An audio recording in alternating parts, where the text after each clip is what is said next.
बिस्मिल्लाहिर्रहमानिर्रहीम। अस्सलाम वालेकुम नाज़रीन। उर्दू खबरनामा लेकर मैं अरशद भट्ट आपके सामने हाजिर हूँ। नजर डालते हैं आज की अहम खबरों पर। वक्फ बिल के मामले पर नेशनल कॉन्फ्रेंस और पीडीपी के दरमियान इल्जामात और जवाबी इल्जामात का सिलसिला जारी है। पीडीपी लीडर इल्तिजा मुफ्ती ने आज श्रीनगर में नामा निगारों से बातचीत के दौरान नेशनल कॉन्फ्रेंस पर संगीन नवियत के इल्जामात आयद किए।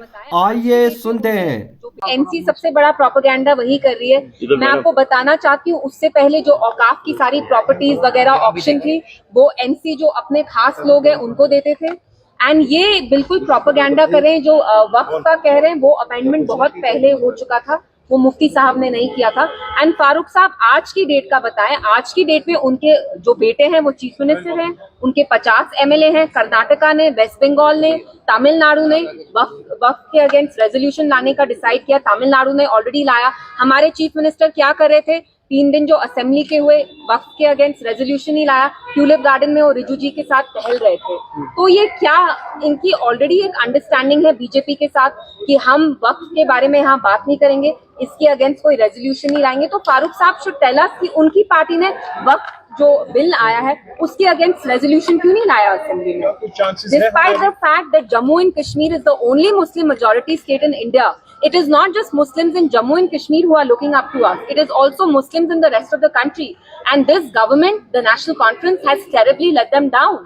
बिकॉज आप मुसलमानों के बारे में बात नहीं करना चाहते। 370 तो आप नॉर्मलाइज कर ही रहे हैं। आप 370 के बाद जो इंडिया में बाकी मुस्लिम्स के साथ गलत चीजें हो रही है, जैसे वक्फ है, we know it's anti Muslim, Muslims को डिसएम्पावर करने के लिए बिल लाया गया है। एनसी उसके बारे में भी नहीं बात करना चाहती। क्यों नहीं बात करना चाहती? क्योंकि आपको इक्तिदार से मोहब्बत है, आपको अपनी कुर्सी चाहिए। तो फारूक साहब शुड ऑल्सो टेल अस कि जब वो चीफ मिनिस्टर थे औकाफ में क्या क्या होता था, सबको पता है। शॉप्स किसको ऑक्शन की जाती थी, औकाफ में कितना करप्शन था। मुफ्ती साहब की वजह से 3 साल वो चीफ मिनिस्टर रहे और उसकी वजह से, उनकी वजह से औकाफ में एक ट्रांसपेरेंसी आई, अकाउंटेबिलिटी आई, जो एनसी के टाइम बिल्कुल नहीं हुई। देखिए, सबसे पहले जो फारूक साहब ने कहा कि स्पीकर ने ठीक किया क्योंकि ये सब जुडिस है, ये सब जुडिस नहीं है।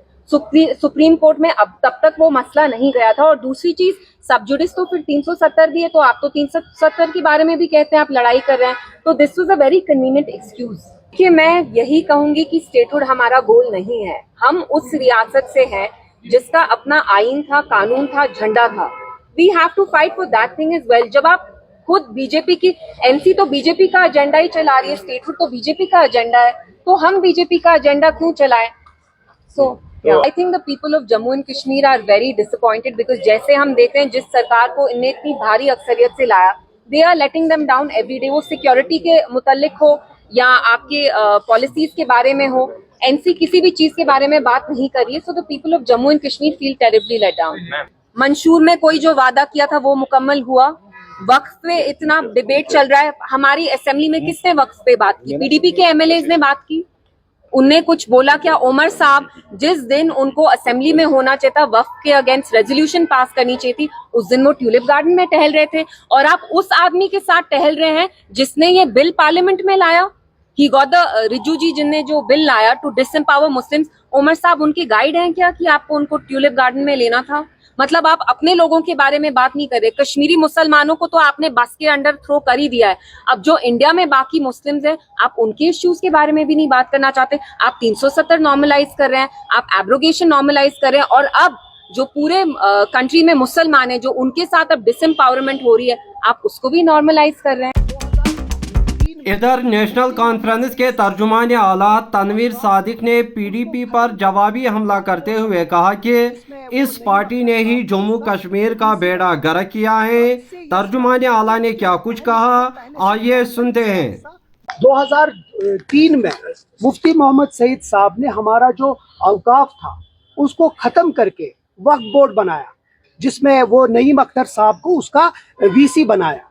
तब से ये स्टार्ट हुआ था और मुझे लगता है ये बहुत पहले से प्लान था, जिसका हिस्सा मुझे लगता है मरहूम मुफ्ती मोहम्मद सईद साहब भी थे और पीडीपी भी थी, कि किसी तरीके से मुसलमानों को मार्जिनलाइज करना। अब हमारी एक बात है, हम कहते हैं कि रिफॉर्म्स के नाम पे सिर्फ मुस्लिम्स को क्यों आप पीछे पड़े। हम चाहते हैं अगर रिफॉर्म्स है तो हर किसी रिलीजन के साथ हो, सिर्फ मुसलमानों के पीछे क्यों? और क्योंकि उसमें वजूहात हमने दिए और वो हमने असेंबली के बाद उसके ऊपर बात की। हम चाहते हैं कि अगर रिफॉर्म्स करो तो सब किसी रिलीजन पे करो, सिर्फ मुसलमानों की प्रॉपर्टीज पे क्यों? सिर्फ वक्फ बाय यूजर अगर देखें तो हमारे जो आस्थान है, हमारे जो दरसगाह है, कल जाके कोई भी उसको ले सकता है। और वही चीज अगर फॉर एग्जांपल आपका डीसी आज फैसला कर सकता है कि ये जो ग्रेवयार्ड है, ये जो मस्जिद है, ये जो आस्थान है, ये गवर्नमेंट की है, क्योंकि हमारे पास पेपर्स नहीं। तो ये डायरेक्ट इंटरफेरेंस है लोगों की और जो लोगों का। और वक्फ का मतलब क्या है? वक्फ है मैं दिल से कोई पैसा देता हूँ, वक्फ करता हूँ पैसा ताकि लोगों की बहबूदी के लिए। किसी गवर्नमेंट का कोई ये नहीं बनता है कि वो उस चीज को हमसे हड़प ले या छीन ले। मुसलमान ही उसको ठीक कर सकते हैं। तो मुझे लगता है इसका फंडामेंटली ये पहले से ही रॉन्ग था और इसीलिए हम इसको अपोज कर। तो सुप्रीम कोर्ट से क्या उम्मीद है? उम्मीद अच्छी है, हम कोशिश करें। देखिए हमने अपनी बात बराबर कही है, हम बार बार ये कहते हैं कि अगर रिलीजियस रिफॉर्म्स है तो हर एक रिलीजन में होना चाहिए। मैंने पिछली बार जम्मू में भी बोला 8 लाख एकड़ हिंदू टेम्पल प्रॉपर्टीज के पास है, लेकिन उसके रिफॉर्म्स के बारे में कोई बात नहीं करता, लेकिन मुसलमानों के बारे में बात करते हैं। ये कैसा उसूल है? ये मुल्क सेक्युलर मुल्क है, यहाँ का कॉन्स्टिट्यूशन सेक्युलर है, तो हम क्यों सिर्फ एक रिलीजन के पीछे? इसीलिए हमें उम्मीद है कि सुप्रीम कोर्ट इसको सुनेगा और एक सही फैसला देगा जो हम मुसलमानों के हाथ में। साहब कल बीजेपी से बयान था कि उन्होंने कहा था कि नेशनल कॉन्फ्रेंस जो है अगेंस्ट द कॉन्स्टिट्यूशन यहाँ पे वर्क करती है, चाहे वो पार्लियामेंट की बात असेंबली उठाने की। आप कहेंगे? आपने सही बोला, वो सुनील शेट्टी हैं और किसी काम के नहीं, बस वो एक एक्टर बन चुके हैं। ना उनको असेंबली में कुछ कर पाए और ना बाहर कर पाए, इसीलिए शायद उनको अच्छा खासा डांट वांट पड़ी, क्योंकि अपोजिशन में तो वो फेल हो गए, BJP as a party fail हो गई। अब मैं आपको एक एग्जांपल देता हूँ। अगर आपने याद होगा कि जब असेंबली शुरुआत हुई तो जल शक्ति स्कैम के बारे में हर एक बीजेपी मेंबर उठ के बात कर रहा था, और जब हमने हाउस कमेटी बनाई यही बीजेपी वाले उसके खिलाफ हो गए। तो इससे आपको पता चलता है कि इनके कॉल और फेल में कितना फर्क है। बीजेपी इन इंसेप्शन फेल हो चुकी है। उन्हें 10 साल में जम्मू कश्मीर को तबाह किया है और पिछले 5 साल में जो तबाही थी उससे ज्यादा उन्हें डबल कर दिया। और अब क्योंकि अब वो कुछ कर नहीं सकते, सिर्फ जम्मू कश्मीर को डिस्ट्रॉय और डिस्ट्रक्शन की तरफ ले रहे हैं। हम कोशिश कर रहे हैं, हमने 5 साल का हमें मैंडेट है। जो हमने वादे किए, अगर वो हमारे मैनिफेस्टो के पीछे जो हमने वादे मैनिफेस्टो में किए हैं, 5 साल में हम जरूर उसको कंप्लीट करेंगे। दरी असना वज़ीर आला उमर अब्दुल्ला ने आज पुलवामा में अवामी जलसे से खिताब किया और वक्फ तरमीमी बिल को मुस्लिम कुश करार देकर इसे फौरी तौर पर मनसूख करने का मुतालबा किया। आइए सुनते हैं। हमने उसमें जम्मू कश्मीर को दोबारा रियासत का दर्जा वापस मिलने पे एक रेजोल्यूशन पास करके मैंने खुद अपने हाथों से वजीर आजम साहब के हाथ में डाला। अब कुछ लोगों को यह भी पसंद नहीं है, तो कहते हैं ना रियासत हमारी मंजिल नहीं है। तो हमने कब कहा रियासत हमारी मंजिल है?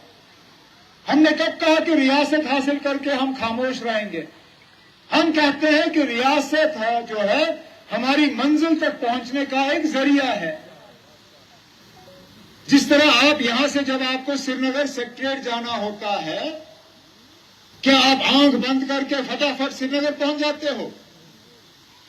आप यहां गाड़ी में बैठते हो, पुलवामा जाते हो, मुमकिन है पुलवामा में आपको गाड़ी बदलनी होती है, वहां से गाड़ी बदल के आप हाईवे पे चढ़ के अठवाजन आ जाते हो, वहां बड़ी गाड़ी से उतर के आप छोटी गाड़ी में चढ़ के फिर सेक्रेटरीट पहुंच जाते हो। मतलब यह कि सेक्रेटरीट आपका मंजिल है, लेकिन मंजिल तक पहुंचने के लिए आपको पहले एक जगह से दूसरी जगह से तीसरी जगह और फिर मंजिल। इसी तरह रियासत जम्मू कश्मीर को दोबारा रियासत का दर्जा मिले, ये हमारी मंजिल नहीं है, लेकिन कम से कम हमारे मंजिल तक पहुंचने का एक बहुत बड़ा जरिया है। आप जानना चाहते हो रियासत और यूटी में इतना फर्क क्या है? मैं आपको बताऊंगा। जब रियासत के वजीर आला के तौर पे मैं अफसरों को कहता था कि ये काम करना है, वो 10 तरीके निकालते थे कि वो काम कैसे मुमकिन होगा। यहां बैठ के अगर मैं किसी अफसर से कहता कि इस दरिया पे पुल बनाना है, वो 10 नक्शे बनाते। इस पुल को इस नक्शे के तहत हम बना सकते हैं, यूटी के वजीर आला के तौर पे जब मैं अफसरों को कहता हूं कि ये काम करना है, वो 10 बहाने मुझे बनाते देखते हैं कि जनाब ये काम क्यों नहीं हो सकता है। हर चीज में कहीं ना कहीं रुकावट डालने की कोशिश की जाती है। क्या आपके हुकूमत को हक नहीं होना चाहिए कि हम खुद तय करें कि हमारे अफसर कौन होने चाहिए?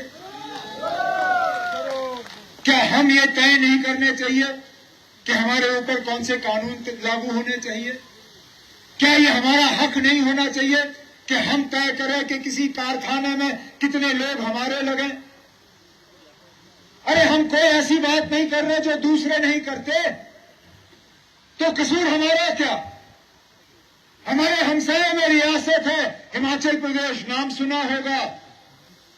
हिमाचल प्रदेश के कानून और हमारे कानून में फर्क देखिए।